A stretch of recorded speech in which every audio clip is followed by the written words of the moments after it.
товарларга штрих-кодны ябыштырабыз һәм әзер товарны маркетплейсларга илтәбез.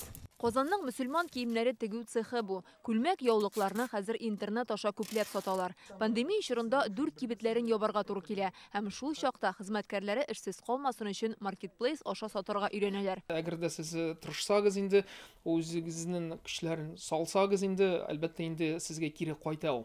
Әмма валакин инде әлбәттә инде монда махсус кешеләр булырга тиеш, махсус менеджер булырга тиеш, махсус инде әйтик инде упаковщиклар булырга тиеш. Электрон сәүдәнең нечкәлекләрен онлайн курсларда өйрәнгәннәр. Аларны Татарстан хөкүмәте бушлай үткәрә. Аллага шөкер, таптык инде маркетплейс легко. При правительстве Республики Татарстан алар безгә бик каты булышканнар беренче вакытларында. Нәрсә белән булыштыралар? Иң беренче инде безнең обучение узды онлайн аша. Без инде үзебезгә инде белдек инде шул кирәк икәнен инде бу маркетплейсларны, андарысы инде физически булышу да булды безгә, беренче карточкаларны, беренче фотографиялар. Интернет аша сәүдә итү алымнарына төшенергә теләүчеләрне укыту дәвам итә. Чөнки республикада бу рәвешле сату алу елдан-ел арта. Электрон сәүдә дөньяны кылачлый. Әгәр чит илләрдә һәр 5нче товарны интернет аша сатып алсалар, безнең илдә һәр 9нчысын. Татарстанда исә маркетплейсларда сәүдә итүче эшмәкәрләр саны 45 меңгә җиткән. Бер ел эчендә алар 50 миллиард сумлык продукция сата. Бу маркетплейс ул инде аның товары өчен реклама гына.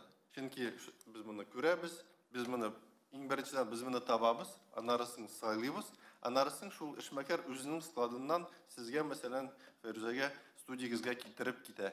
Хәзер электрон рәвештә сату итү өчен Татарстанның зур шәһәр районнарда да мөмкинлекләр бар диләр. Товарны кабул итү һәм товарны сатып алучыга бирү пунктлары ачыла. Ярчаллыда бу юнәлеш бер ел эчендә аеруча үсеш алган. Кеше бизнес тармагында 2022 елда товар әйләнеше 28%-ка артты. Бүген 463 миллиард сумлык продукция сатылган.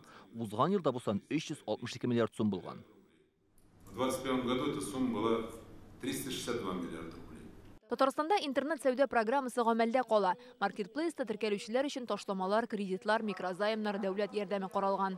Узган ел урта һәм кеше бизнес тармагы 83 миллиард сум күләмендә ала. Хәзер эшмәкәрләргә файдасы күбрәк калсын өчен маркетплейс складларында товарны саклау хакын, аны заказ бирүчегә илтеп тапшыру чыгымнарын киметү буенча эшләргә кирәк. Без хәзер бизнестан кире информация җыеп, аларга тагын нәрсә кирәк була, менә бу тагын да күбрәк товарны шул маркетплейска кертер өчен нинди ярдәм кирәк? Менә шулардан обратный связь алып, без хәзер инде менә бу программаларны тоже үзгәртеп, яңа программалар тоже кертәбез. Тиздән Казан Экспресс компаниясе яңа складын ачарга җыена. Димәк, товарны саклау өчен яңа мәйданнар барлыкка килә. 16 мең кеше товар сата безнең Казан Экспресс аша.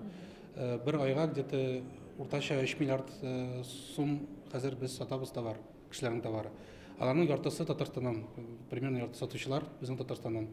Хәзер уже берничә көн калды. 3 көннән уже яңа склад ачыла. Шуңа күрә күбрәк товарлар кирәк, күбрәк сатучылар кирәк.